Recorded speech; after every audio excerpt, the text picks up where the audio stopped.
getting us recorded and making sure that everything is up and running just fine. So I think we're recording now.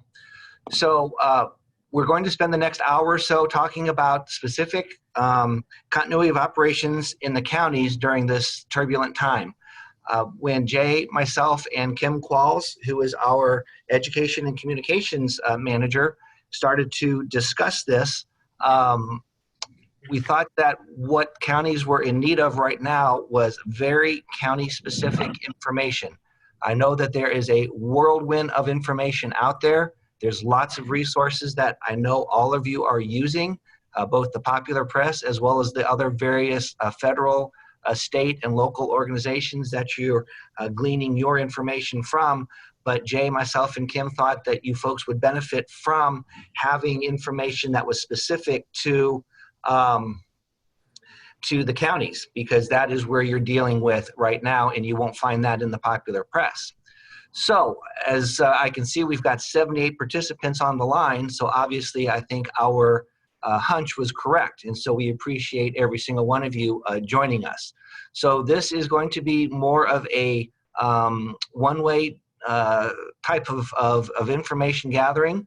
We do have elected officials on the line with us, and therefore we really cannot engage in back and forth conversations, just to make sure that we keep things up and up when it comes to the Kansas Open Meetings Act. So with that, let's get started. Hopefully, I think we should be joined right now, and our first speaker this afternoon is joining us from Washington State. He's my colleague. He's the executive director for the Washington State Association of Counties, and it's Mr. Eric Johnson. Eric is about 3 or 4 weeks ahead of us out there in Washington when it comes to responding to the virus here. And so I thought it would be a great opportunity for him, and he graciously accepted the invitation to join us to talk a little bit about what Washington State is doing as a whole, and give us a little bit of information about some lessons learned and things like that. So as Eric goes through his presentation, I might interact with you, Eric, and ask a few questions to clarify or what ifs type of stuff. So bear with me as we work our way through this. So hopefully, Eric, are you there? And I don't have him unmuted. Eric, are you out there? Yeah, Bruce, this is Eric Johnson. Can you hear me? Yes, which Eric? Eric on the coming in line, what are you? Which one are you? Eric Johnson. Okay, I'll find you. Oops, let me Are we good? Here.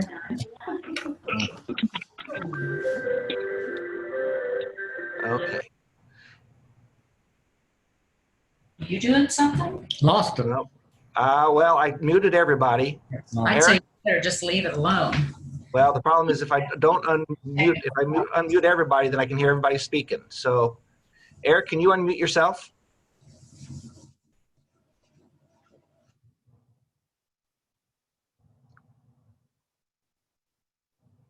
Darn it.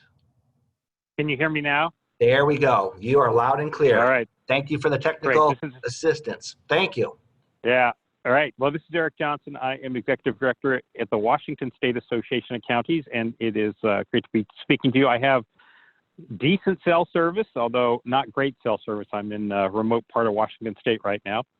I am thankful for the chance to get a chance to talk to you, and we'll share just a little bit of the context of what we're dealing with right now, where we're at in Washington State in our current situation. So we are in this, I don't know if this is the most up to date. This was as of 3 o'clock, I think, yesterday.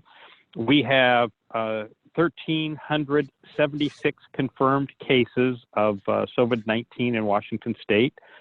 We have 74 deaths in Washington State from that. I think that is now in 7 different counties. I think that is, let me see, 1, 2, 3, 4, 5, 6, 7 different counties. That's up from 4 just several days ago.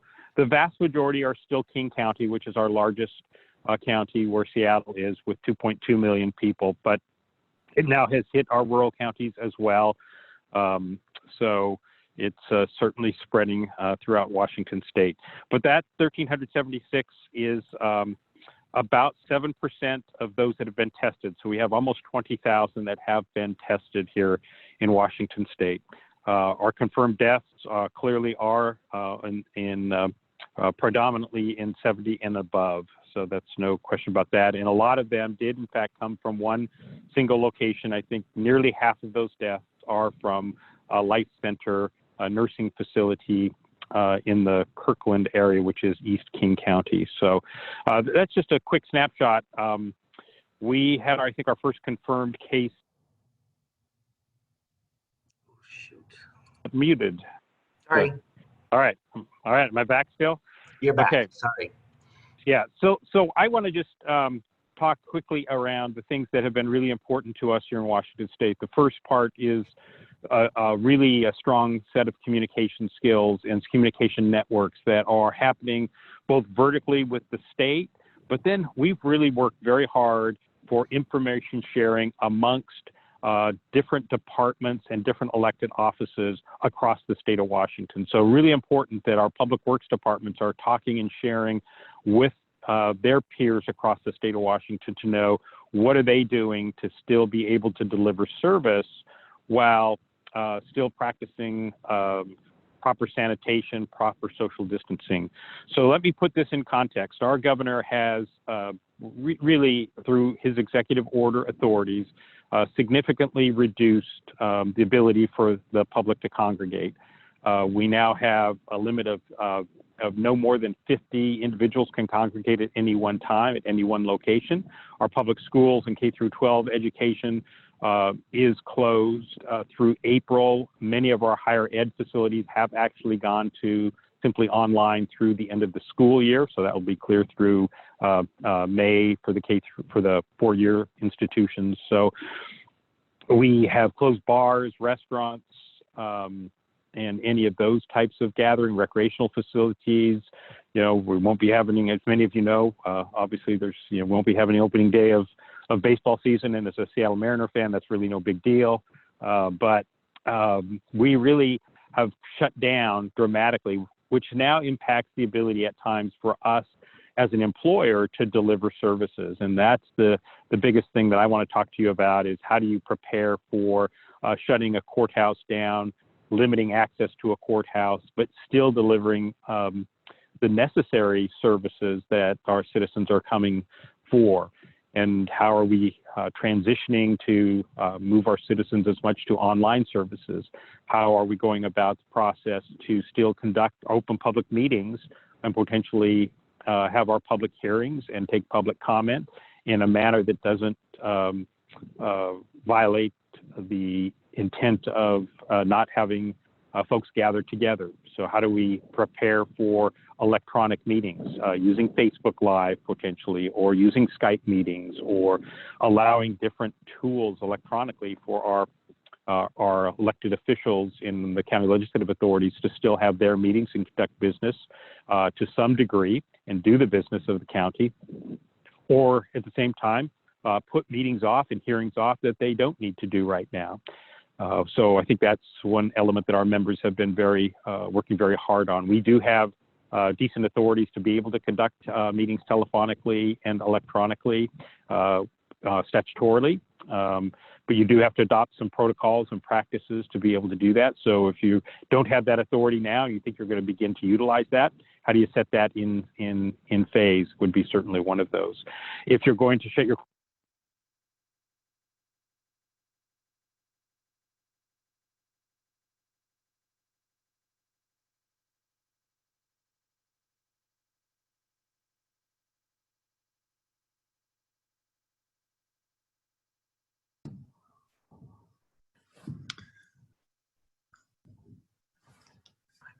I believe we may have lost. Eric. This is Jay jumping in here. I think he was about to address some of the concerns with possibly shutting down courthouses, and so I'll step in here and talk about a little bit about what has been going on here in Kansas over the last couple of weeks. We've got a number of courthouses throughout the state that are either limiting access or are completely closed. And so we are working through that right now. We're trying to keep as updated a map as we can of what's going on here in the state of Kansas with courthouse closures, and we have that here here at the Association of Counties. So if anyone is interested in that information, please let us know and we can get that to you. I've also been having a robust discussion over the last couple of days with the rest of the County Counselors Association. Oh, and it looks like we may have Eric back on the line. We have Eric back on the line. Eric? Yeah, I'm here. I'm sorry. I got 3 bars, so I'm not sure what's going on. Okay. Yeah, so those are elements, I think, from open public meeting perspective. But then service delivery, let me hit quickly on what a number of our jurisdictions are doing. They're closing general access, but starting to do appointment-based for those citizens that truly need it and practicing social distancing. We have citizens putting drop boxes in, or we have our counties putting drop boxes in so they can still pay, whether it's property taxes or they're dropping off building plans. We're still counties that are doing building inspection services, but not allowing anyone to be present while they're doing building inspections, is practicing what's called that social distancing. Our governor has not done shelter in place, so we still are doing business practices as normal. We have our county public works crews, for example, that are starting the practice of assigning only a single piece of equipment to a single operator right now, so no exchanging of equipment. We're allowing staff to drive their own personal vehicles to job sites and work sites rather than hopping in a vehicle with another staff member and paying their transportation to those areas. We have counties that have completely closed courthouses that are asking employees to telecommute, work remotely. But we also have counties that if there's no work for them to do right now, that they are on paid administrative leave as well. So we are, really working through this variety of mechanisms to still do the basic levels of service, but recognize that there are certain functions that we're either postponing or delaying, and we'll have to see if this is going to be something long-term, whether this will flare back up during next flu season and we'll be right back at it again. But I can tell you that even King County, who's probably our most advanced in terms of preparedness, had a pandemic continuation of operation plan, and that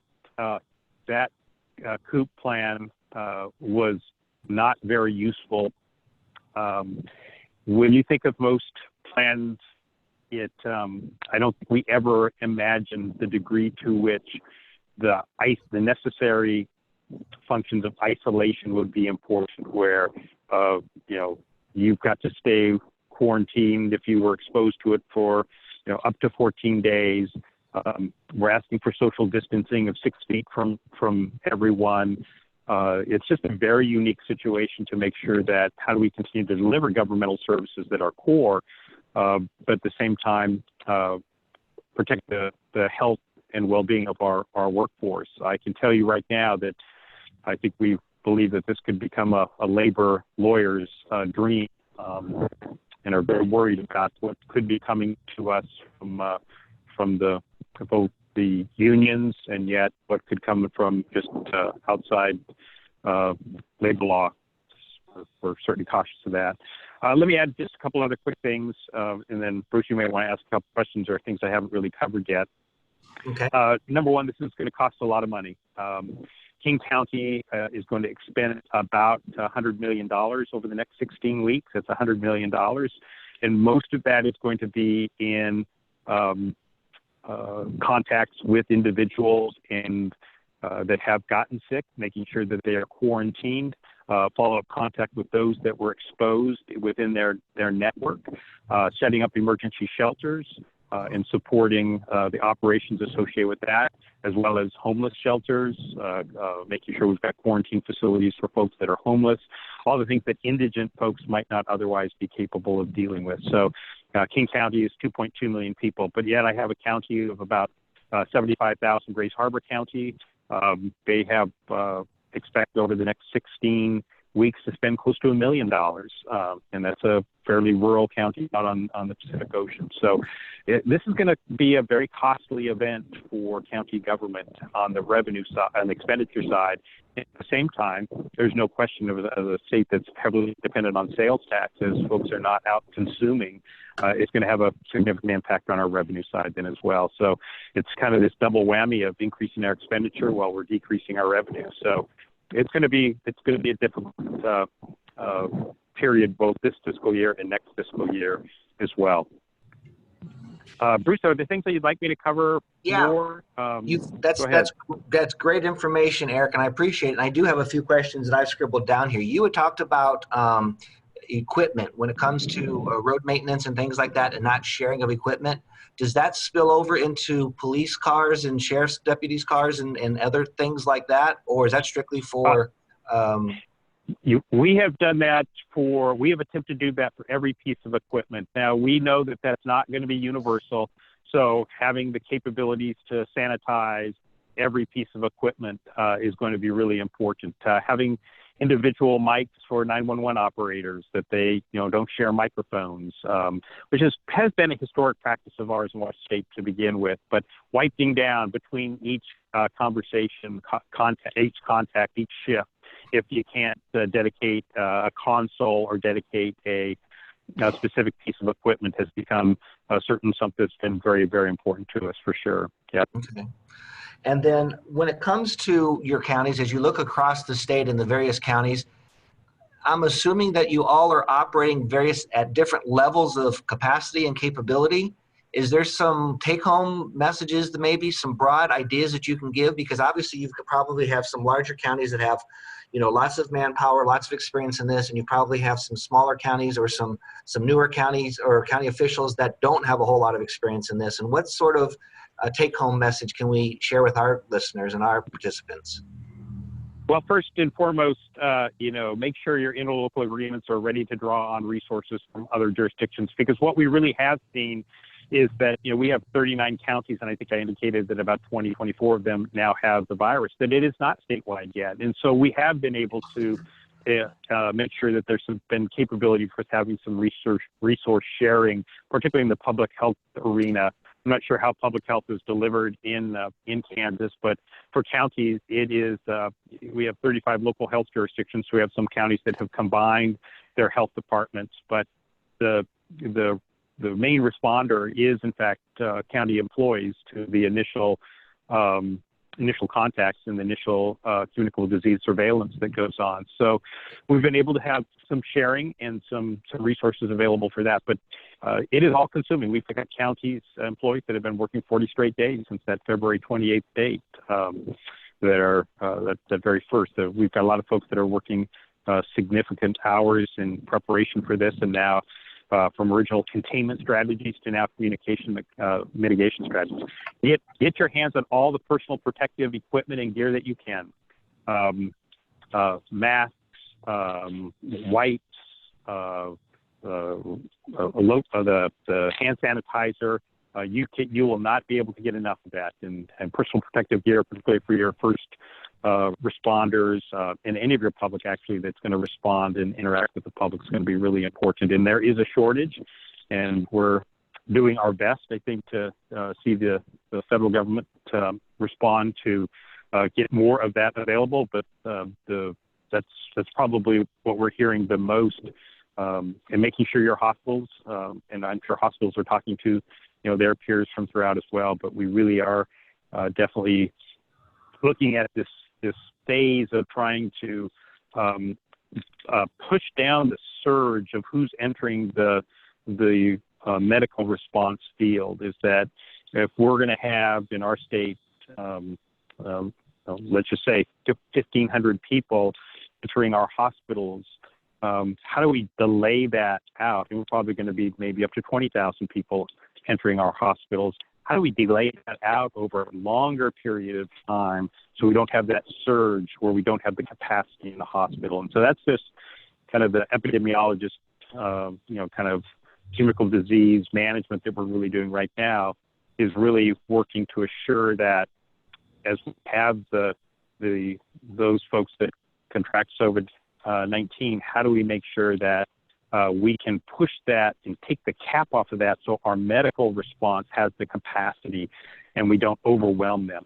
We do have temporary hospitals and temporary shelters that are being constructed for both quarantine and medical response in many of our counties. They're preparing for that. Our fairgrounds have canceled a lot of events, so we're actually utilizing our fairground facilities for a number of those types of either quarantine, homeless, or medical response. So we've been doing that, and also preparing for what happens when we do have the capabilities to have mass vaccinations, and so how are we going to do our mass vaccinations as well. So it's both the response right now, but it's also the planning for how do we recover from this as well. We have some counties that are already starting to talk about the economic recovery. Is how do we support our small businesses, in particular, as they recover? Because most of our rural communities are small business driven as well. So there's just so many things to be thinking about. But I would say from an operational perspective, really thinking about how are you going to deliver business? Having your county treasurers talk about it, having your county auditors talk about it, having law enforcement talk about, what's going to happen in your jail? How do you prepare to potentially identify who really needs to stay in your jail? We've got jurisdictions in talking with their judges. Okay, can we start to put people that we typically wouldn't put on home monitoring onto home monitoring? How do we free up certain areas of the jail that if we have to quarantine inmate that we don't want to put back in, can quarantine them. So a lot of interesting things. County, from an employment perspective, as you hire a new county employee at this period of time, is that the right time to be bringing them on right now? How do you delay hirings? And yet at the same time, how do you be prepared to bring them on quickly? It's really an interesting time where you're almost every facet of you're really having to think about how are we still going to deliver it. At the same time, we're identifying things that we know we would violate statutorily, to ask the governor to begin to include some of these things in his executive order to say, these are certain activities that we are no longer going to be doing to meet the timelines, whether they're reports, whether they're requirements. If you have a requirement on the think about your internal controls in your fiscal accounting perspective. Is there still a way to meet your goals from an audit? At the same time, on a daily basis, you may have to delay some of those activities, and that might be required by the state law. So it's starting to think about, all of those things that, we're not going to be able to fulfill statutorily because of. Eric, I think we're losing you. So I'll tell you what, my friend, thank you so very much for all of your information.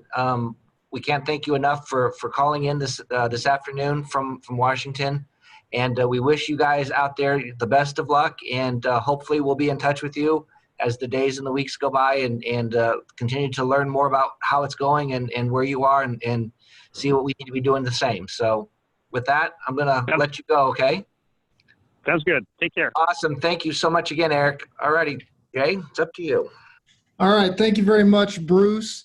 We have a lot going on here that I'd like to cover here over the next few minutes with what's going on. First, I'll start by reminding everybody that obviously part of the reason that this is a briefing and not an interactive conversation is because the Open Meetings Act rules still apply even though we are in this crisis situation. So make sure that you are still complying with all Open Meetings Act rules. In addition, you'll also need to be complying with all Open Records Act rules that are on the books, because all of those things still apply even though we are currently in a disaster situation. So just keep that in mind.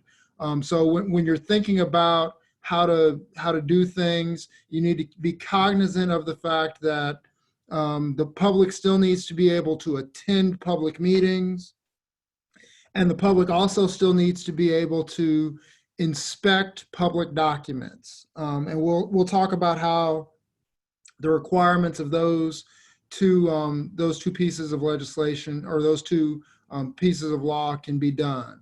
But first, I want to talk just really quickly about what the legislature passed this week, and then we can get into some of the executive orders, and then finally I'll talk about kind of what we need to do at the local level. Obviously, schools are closed as a result of an executive order. We've also got executive orders that have temporarily prohibited utility and internet disconnections. We have an executive order that temporarily prohibits evictions and foreclosures, and we have the major executive order that prohibits mass gatherings throughout the state.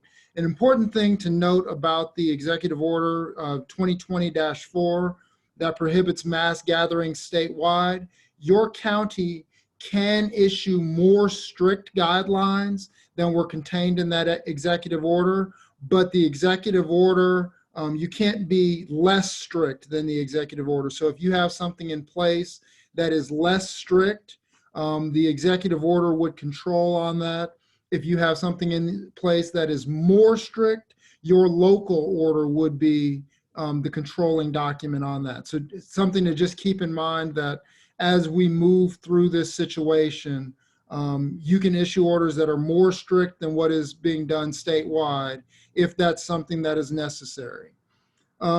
Before I get into kind of the powers of the commission and the long-term planning and short-term planning that we need to do, I'd like to take a moment to mention to everyone that as we move through this crisis, the people that you serve, your constituents, really need you to be as direct and as thoughtful as you possibly can be as you're making decisions about how to go about these things, and also being as thoughtful about the words that you use when you're trying to explain things. And that's simply because we've got a lot of things going on here, and in these types of circumstances, misunderstandings can cost us valuable time and resources.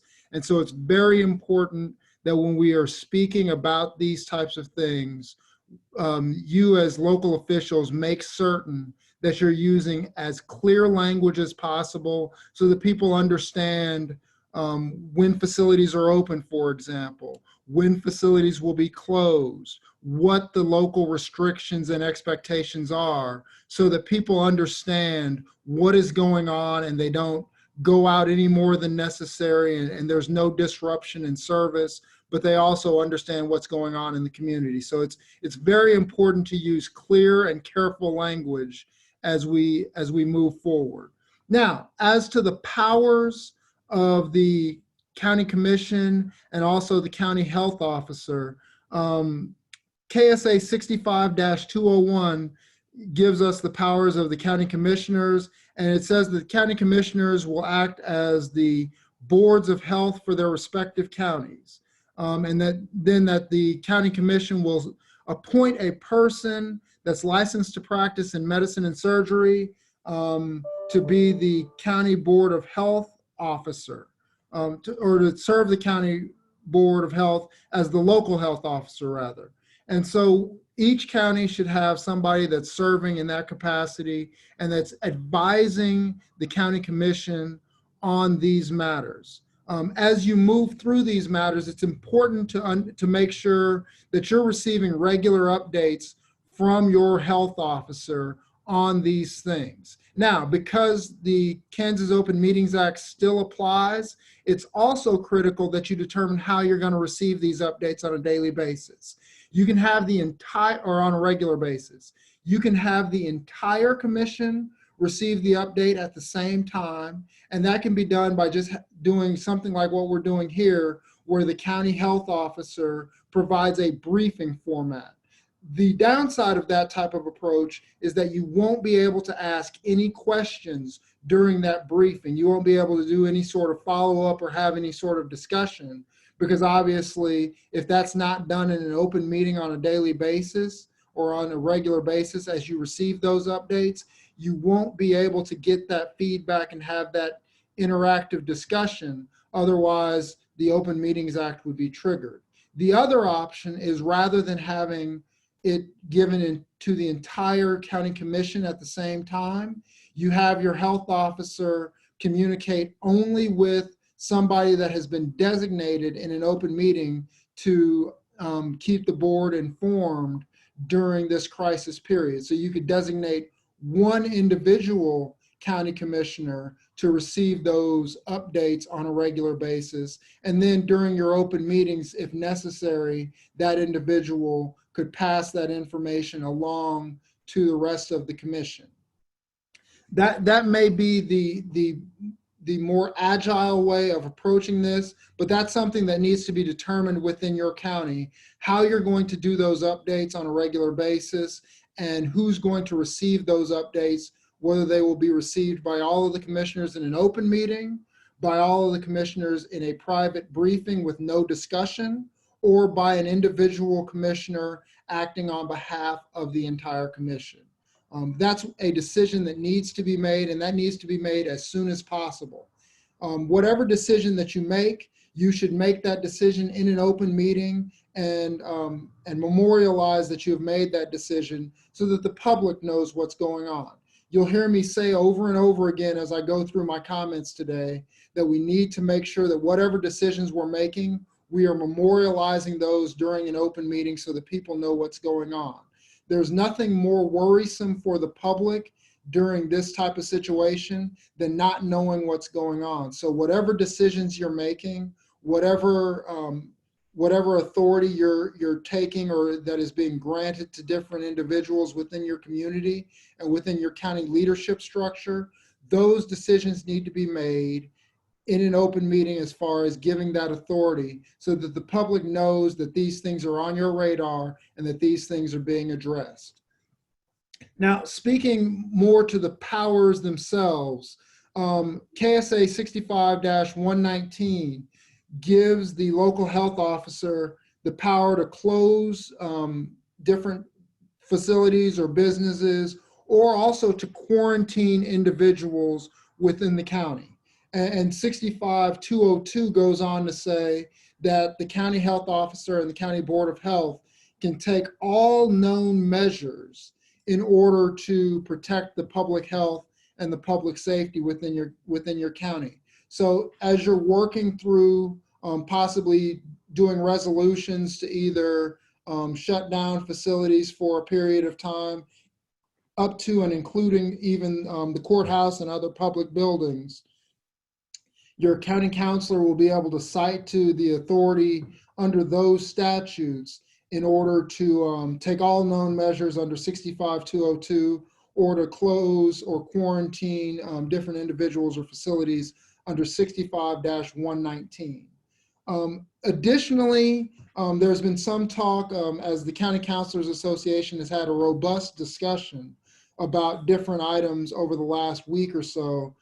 There's the ability to take all appropriate and necessary steps to evaluate different individuals. There's some talk in some places about possibly having individuals screened prior to having them enter public facilities.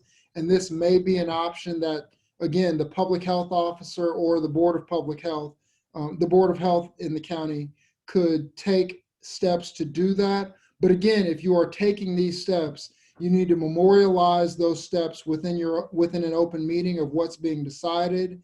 And then you also need to make sure that you are citing your statutory authority under Chapter 65 of the Kansas statutes so that you can cite directly to the authority that you're granted under those terms in order to take that action.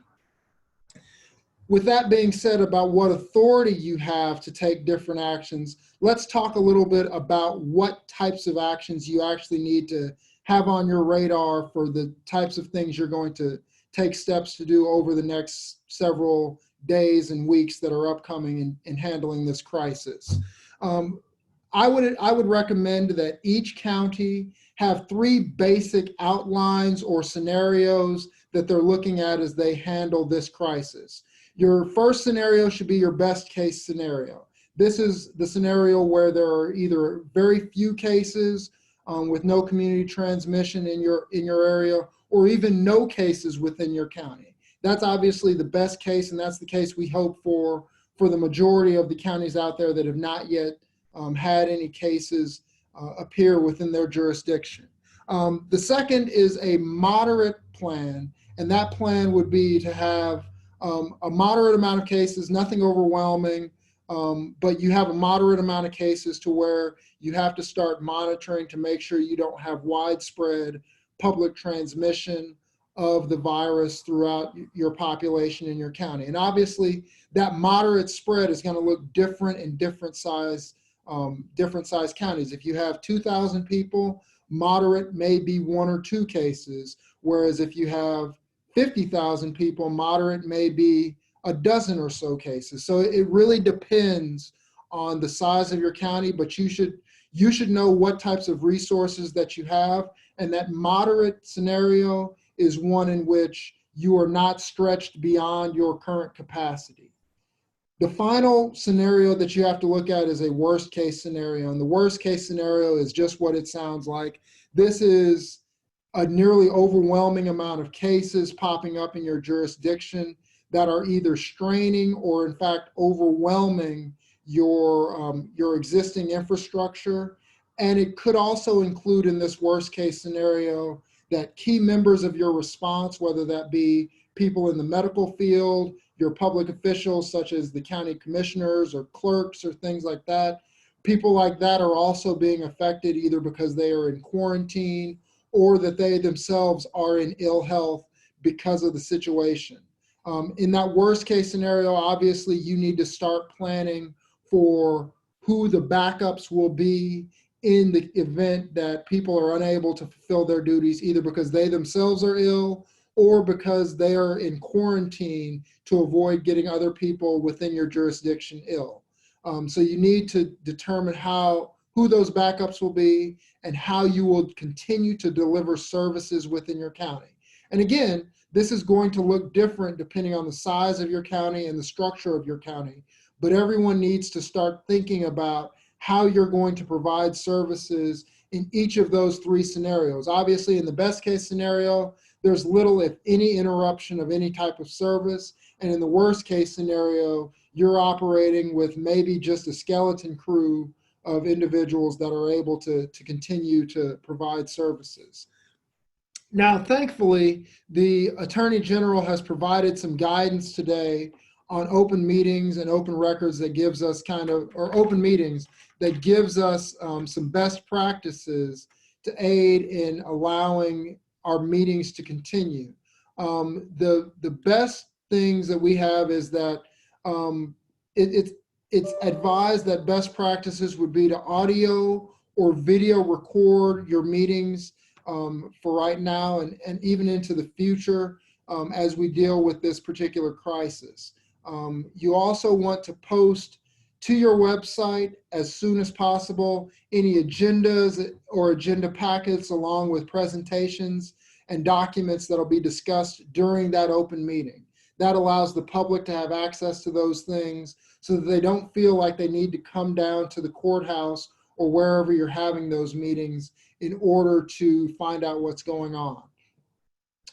You also want to be able to post meeting minutes to your website or otherwise distribute meeting minutes as soon as possible after any open meeting is concluded. And then you want to disseminate your notices in the normal means and get those out in as many different forms as possible, as quickly as possible.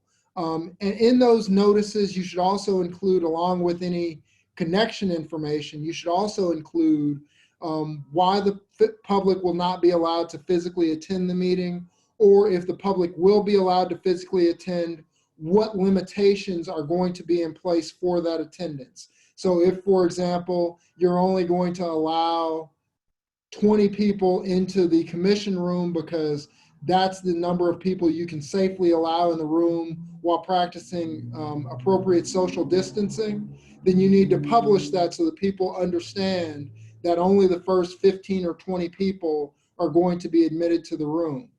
You also need to notify people of how people will be screened when they are allowed into the facility, so that if people need to plan to arrive earlier so that they can have their temperature taken or fill out a questionnaire or anything like that, they are aware of those types of things, or any other requirements for attending the meetings in public. Those are going to be the important things that you need to lay out within your notices prior to having any open meetings. And those should apply not just to your open meetings, but also how you're going to handle in-person contacts in the courthouse. As I mentioned earlier, while we were trying to get reconnected with Eric, we've had several courthouses throughout the state that are either limiting access or are closed altogether.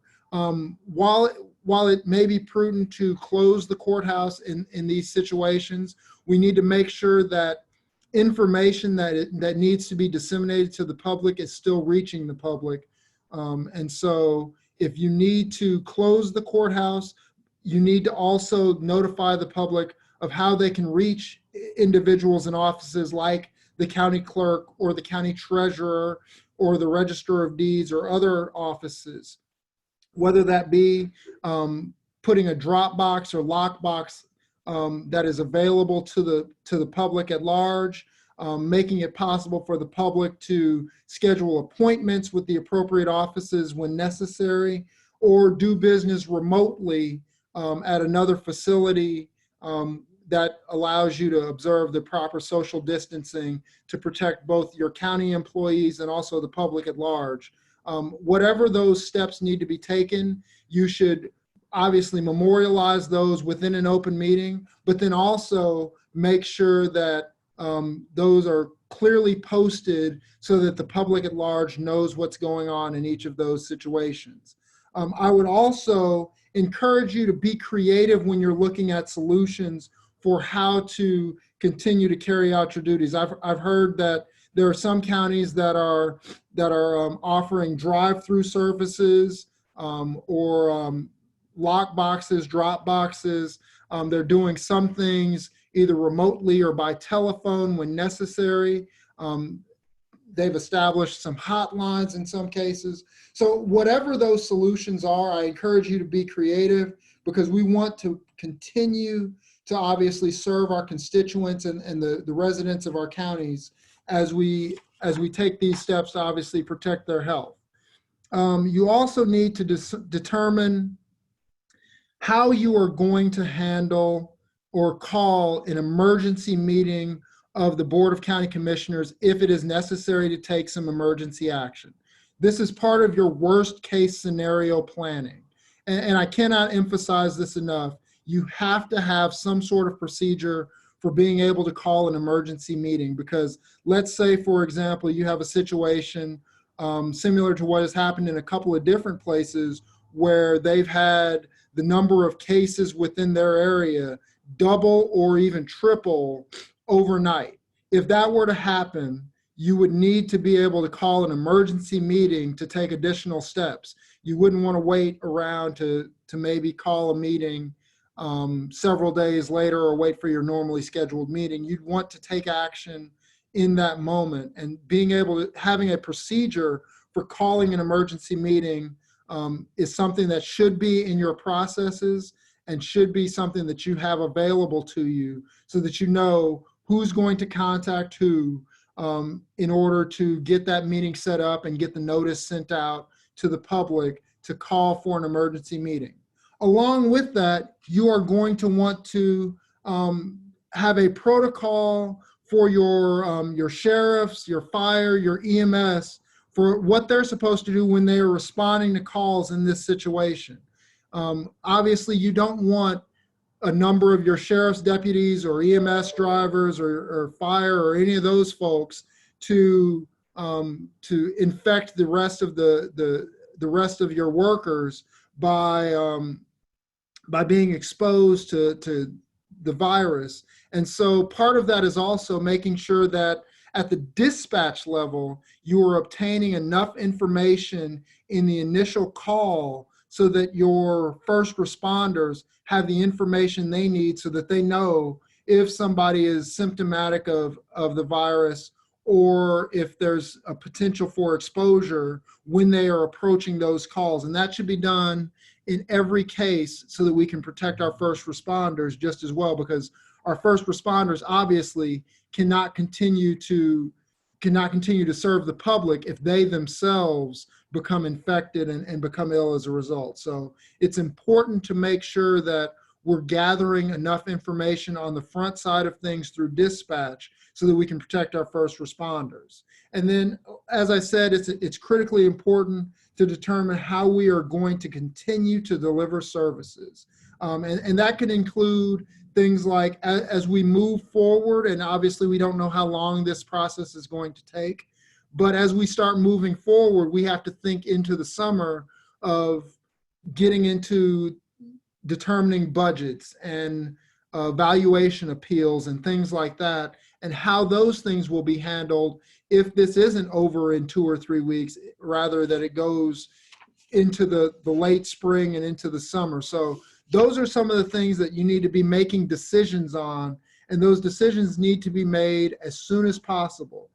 The last thing that I want to mention before I turn this back over to Bruce is that the best thing you can do in this situation is to coordinate and cooperate. And what I mean by that is make sure that everyone that is within your county structure is aware of what is going on, that you're coordinating throughout your county about your response, and even coordinating with your neighboring counties.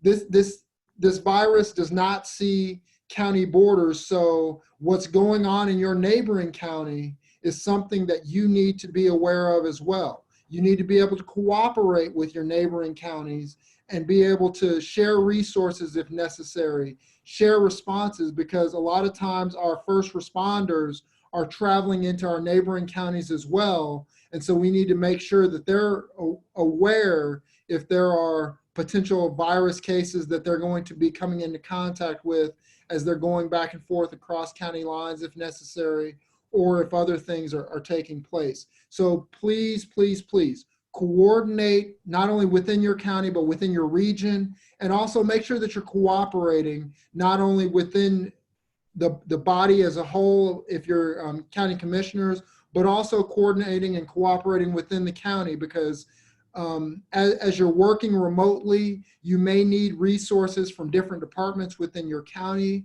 or assistance from your neighboring counties. And cooperation is the way that we're going to get through this, not only as counties, but as a state at large. And so I would encourage you to coordinate with everyone and also to cooperate as you move through these challenges and make these decisions, and have that as part of your plan. With that, I would turn it back over to Bruce, who's going to give you some insights on some other things that are going on. Awesome. Thank you so much, Jay. That's great words of wisdom. Lots of information there, folks. And I realize that we are right now in the information age, and information is probably coming to you 10 times faster than you could probably even process. I realize that, and sometimes that's a good thing. Most of the time it's not. You know, I know everybody is interested in getting the most latest and up-to-date information so that they can react and act accordingly, but it can be overwhelming at some point in time. But with that said, we here at the association are ramping up our webpage. So Kim Qualls, our new communications and education manager, has been working very diligently the past few weeks to kind of upload all sorts of great information onto our webpage. So if you have not been there yet, I encourage you to bookmark that at www.kansascounties.org and look through there on a very timely basis, because as we get information, Kim sifts through it and decides what's important for our county members and posts it up to the website. Like Jay alluded to, we came across the idea of posting which county courthouses are going to be open and who's doing limited business and that sort of thing. So also, as you find a need for more information, if you say, hey, it would be great if we had, or if I knew such and such, please reach out to us. Either reach out to myself, reach out to Jay, or to Kimberly, and make that request. And I'm sure there's probably others of you out there that would definitely want that same information. And if it's something that we can get a hold of, we certainly will, and post it to the webpage. So I call your attention to that. Then at the national level, I also want to call your attention to our national partner, NACO, National Association of Counties. So they are doing a great job as well, posting stuff that comes from the federal level. So keep in mind, you know, we're at the local level here trying to do our best to keep things going with you all and for you all. Well, we've got NACO at Washington, D.C. doing the exact same thing for all of the states. And so they are working very hard to make sure that they keep up to date with all the latest federal information that's coming out of Washington, D.C. And so their website is another place that you might want to bookmark, and that's www.naco.org/coronavirus. So if you go to their website, you'll see that they've got lots of great information when it comes to disaster declarations, FEMA, and all the other legislative issues and policies that they're advocating for us at the local level. They're advocating at the federal level. So all of these federal dollars that are coming out of Washington, D.C., you can rest assured that NACO is right there in those committee meetings, lobbying those senators and legislators, making sure that they realize the money that they're making available is going to be used and is desperately needed to help curb this pandemic here in our state. So with that said, don't forget, there's also a whole host of federal websites that you need to refer to as well, because I say that what we're understanding is a lot of the rules and a lot of the regulations are being relaxed, changed, given some sort of reprieve. For example, we found out that federal income taxes are not going to be due when they were due, but being pushed back to July the 15th. So those are the types of information that you definitely need to be checking our federal partners and their websites. So if you have any sort of question or comment about all sorts of things, they were talking about transportation, other types of issues like that, some of those regulations are being relaxed in this time, and so you need to make sure that you're up to date on those situations. Speaking of information, and Jay had alluded to that, making sure the lines of communication within your community are wide open and working very well. Spoke to one of our emergency managers, and he talked about they have a Joint Information Center, or a JIC, and basically it's all of the major county leaders and decision makers and those people that need to be in the know get together on a very regular basis. They're doing it virtually, just like we're doing this meeting virtually, and they stay in constant contact with each other. They make sure that they understand what's going on. They have the latest and the greatest information. They're a unified voice. As Jay said, in these times of uncertainty, nothing causes more concern and angst in citizens is not knowing what's going on. So making sure you've got the right story, the same story, and one story. So I would encourage you, and I'm repeating some of the words that Jay said, but I'm encouraging you to make sure that you open that line of communications with all of your members, all of your elected officials, all of those department heads, all of those key figures that need to be a part of this process. Make sure they are at the table, virtual table actually, and having those conversations right now. So real quickly, a little bit about the federal money that has come out. So there are several packages, and I realize the minute that I say something like this, it's going to be outdated, but I do know that there are several packages out there in Washington, D.C. that are now coming out to our states, and it's time for you to get a part of that process so that you can get some of these costs reimbursed. So the first package was signed into law on March 6th by President Trump, which allocated $8.3 billion for emergency supplemental appropriations package. So $950 million of that is for the state and local public health initiatives through the Public Health Emergency Preparedness Program, and then through local state public health authorities. So make sure that you are in constant contact with your local and your state health authorities, because that's the only way that you're going to be able to get a hold of this money to be able to help cover some of the costs that we're incurring right now and we will be incurring in the future. So local healthy agencies need to be working with KDHE to determine how that money will flow, how fast it will flow, and what it will be used for. And then in that also is $100 million for community health centers. So I can't stress this enough that if you have not already been working with your emergency management personnel, or your local health department, or if you've excluded some of those types of folks to this date, definitely bring them on board, because now is the time to be at least having those conversations. Then there was a second package that was passed. Make sure they tell me that you have to find the amended version. The second voted version was amended of House Resolution 6201, which offers free testing for insured and uninsured citizens for the COVID-19 virus, nutrition assistance for certain at-risk population in our communities, unemployment assistance administration for states, and some funding for Medicaid. So they're not exactly sure if this stuff is coming out so quickly, what all of it means, but I know that there's some discussion over unemployment insurance for local county employees, if it's covered or not covered at this time. So some of those issues are still trying to be worked out. So when it comes to security,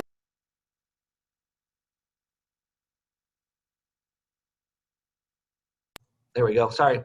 When it comes to this federal aid, I can't stress enough, document, document, document. This is no different than any other emergency management scenario that you've encountered, natural disaster or anything like that. And I know that you all know that you have to keep track of everything. You have to justify all your purchases, and you have to make sure that all your purchases are strictly for the COVID-19 fight. So, but with that, the federal declaration of emergency really opened the door for us. I know that the governor has had her declaration of emergency, and I know that several of the counties have declaration of emergencies as well. It's not necessarily imperative that you pass your own declaration. There's no reason not to, but if you feel like now's the time, now's the place to do it, feel free to pass the declaration and then do all the things that you're supposed to do with that.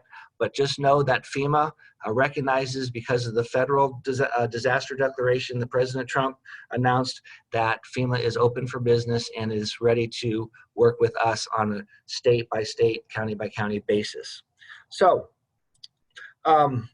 with that, make sure that you keep track of all of your expenses. And if you've never done that before, give us a call and let us help you figure out how to keep track of that stuff. And we will do our best to do that. So as far as county finances are concerned, I know that the market, the stock market, has plummeted over the past 2 weeks or so since announcing the pandemic. And I know that's probably going to wreak havoc on all of us, personally and professionally. So, but as a governing body, you make sure that your cash flow is in order, and make sure that you understand the liquidity of your assets. So if you have not worked with your treasurer, and your treasurer has not worked with some sort of financial advisor or something like that, make sure you start having those conversations as to how are we going to continue to fund operations, how are we going to continue to make sure that the cash flows through our organization if investments and the stock market continues to lag behind for quite some time. So, because you have to keep in mind that you are going to continue to have to make those bond payments and other insurance coverages and costs and retirement plans and things like that. So those are very, very important, and now is the time to be thinking long-term of those investments, since the market is down and who knows for how long it will stay down, particularly if you're living off of some of those investment dollars. Finally, a real quick word about cybersecurity. As folks are starting to work from home, and as counties allow employees to go home and work from home, make sure that they completely understand the severity of the situation and realize that scammers are out there and they are preying on situations like this. With so much information coming out so quickly, it is very easy for scammers to include COVID-19 in the discussion bar and create fake news, create phishing scams that unsuspecting employees click on, and now they've been infected with a virus, not necessarily themselves personally, but their computer, and or they can get into the system and cause problems with countywide systems. So if you do have computers that go home, make sure that the IT department in your community and your county has authorize that computer to be on the network, either through a VPN, a virtual private network, or some other dual authentication type system, or something that prevents outsiders from hacking through that computer to get into your county system. Nothing worse than right now to have a virus or a malware or some sort of hostage situation with your computer system during a time of a crisis like this. So make sure that all employees are well aware of what's going on, that they don't click on any sort of attachment or any sort of file that they do not know who that person sent to them, and make sure they're very cautious and careful about what websites and web links they click on to get their COVID-19 information. So with all, without any hesitation, do not abandon any of your safe protocols that you have for your IT system. And finally, I know that we've been here together for about an hour, and we promised you an hour-long meeting. The last thing that I really need to stress is to prevent burnouts. I know that, as Eric had suggested, some of the employees have been working 40-plus days straight.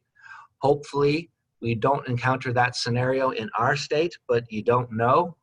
But just please make sure that you are well in tune to yourself as a professional, as an elected official, and make sure that all of your staff and all of your colleagues, that you pay attention to them to make sure that they don't suffer from burnout. Because when burnout occurs, bad decisions get made, no decisions get made, and the situation could go from bad to worse. So make sure that you're protecting yourselves personally and professionally, and getting the rest, the sleep, the good meals, and things like that that you're going to need if, in fact, this does turn out to be a much more serious situation than we're currently in right now. As far as future meetings are concerned, this was our first attempt at this. We had upwards of 93 participants, and so it seems like this is a great thing. What I would ask of you, if you would like, if we do this again, we are more than happy to do it again. Please send to us your suggestions, comments, your ideas. What do you need more information about? What sort of resources are you lacking that we might be able to share with you as an association? So send myself, an email, or send Jay or Kimberly, for that matter, an email with any sort of suggestions or questions that you might have. And with that, Jay, I will, if you have any closing comments that you'd like to share with the group before we sign off. Certainly, just very, very briefly, the last thing I would like to mention is, although you may have people that are working remotely over the next several weeks, don't, as Bruce said, don't abandon your protocols when looking at, obviously, your cybersecurity, but also don't abandon your protocols for how you normally do business. If you have 2 signers on checks, if you have different verifications that you're doing within your county on different things, don't abandon those protocols either. A lot of times in crisis scenarios, mistakes are made because people get away from doing the basics. So please do not get away from doing the basics within your county. You may not be across the hall or across the room from those people during this current situation, but that doesn't mean that you can't pick up the phone and call them. That doesn't mean that you can't drop them an email and let them know what's going on. But don't abandon doing the basics. If you keep doing the basics, your county functions will continue to work the way they always have, and you'll be able to continue to conduct business on the behalf of the people. So that's all I have. I just want to encourage you to keep doing the basics. All righty, folks. Well, that's all we have for this afternoon. Thank you again for joining us, one and all. We look forward to continuing to work with you. Be safe, and hopefully we all make it through this together. So take care, everyone.